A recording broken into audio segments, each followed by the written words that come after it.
இன்று நாம் பார்க்கக்கூடிய ஆசனம் பாத கோணாசனம், பட்டாம்பூச்சி போஸ். இந்த ஆசனத்தை நமக்கு செய்து காண்பிப்பவர் நமது தெய்வீக சகோதரர் பிரம்மாகுமார் டாக்டர் செல்வம் அவர்கள். பாதா அதாவது கட்டப்பட்ட அல்லது கட்டுப்படுத்தப்பட்ட, கோணா கோணம், ஆசனம் போஸ் அல்லது தோரணை. இந்த போஸ் பா த கோன் ஆஸ் அனா என உச்சரிக்கப்படுகிறது. பத்தா என்ற சமஸ்கிருத வார்த்தையின் அர்த்தம் பிணைப்பு, சங்கிலி, பிடிபட்டது அல்லது கட்டுப்படுத்தப்பட்டது. பாத என்ற சொல்லுக்கு கால் என்று பொருள். கோணம் என்றால் மூலை அல்லது கோணம். எனவே இது கட்டுப்படுத்தப்பட்ட கால் கோண தோரணையாகும். தோரணைக்கு பாத கோணாசனம் என்று பெயரிடப்பட்டது. ஏனெனில் அது மேற்கொள்ளப்படும் விதம் இரண்டு கால்களும் இடுப்புக்கு நெருக்கமாக ஒட்டிக்கொண்டு ஒரு குறிப்பிட்ட கோணத்தில் கட்டப்பட்ட அல்லது ஒன்றாக இணைக்கப்பட்டதைப் போல கைகளால் இறுக்கமாக பிடிக்கப்படுகின்றது. தோரணையின் போது கால்களின் அசைவு ஒரு பட்டாம்பூச்சி அதன் இறக்கைகளை அசைப்பது போன்ற தோற்றத்தை கொடுப்பதால் இது பட்டாம்பூச்சி போஸ் என்றும் பிரபலமாக அறியப்படுகிறது. இந்த தோரணை சில நேரங்களில் செருப்பு போஸ் என்றும் அழைக்கப்படுகின்றது. ஏனெனில் இது வேலை செய்யும் இடத்தில் ஒரு செருப்பு தொழிலாளியின் உட்கார்ந்த நிலையை ஒத்திருக்கிறது.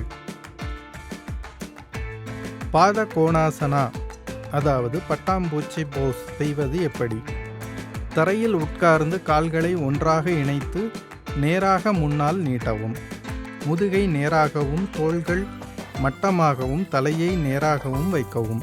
உள்ளங்கைகளை கீழே வைத்து தொடைகளின் மேல் தட்டையாக வைத்து பின்னர் மூச்சை ஆழமாக உள்ளிழுக்கவும். மூச்சை வெளிவிட்டு முழங்கால்களை வளைத்து கால்களை உடற்பகுதியை நோக்கி இழுக்கவும். உள்ளங்கால்களை ஒன்றாக வைத்து கால்களின் மேல் கைகளை பிடித்து விரல்களை ஒன்றோடொன்று இணைக்கவும்.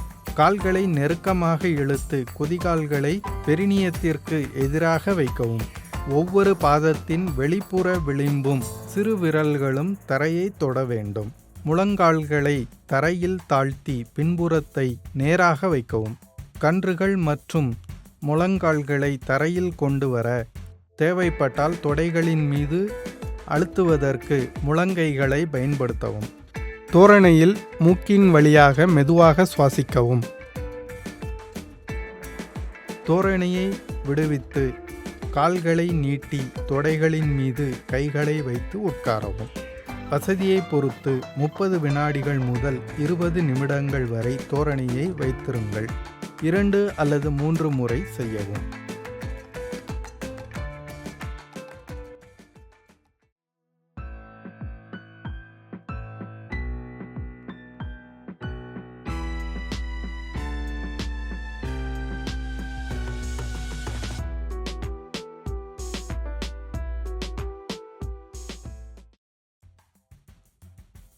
பலன்கள்: மன அழுத்தம், தேவையில்லாத குழப்பங்கள், கருப்பை, நீர்க்கட்டி ஆகியவைகள் வராமல் தடுக்கும்.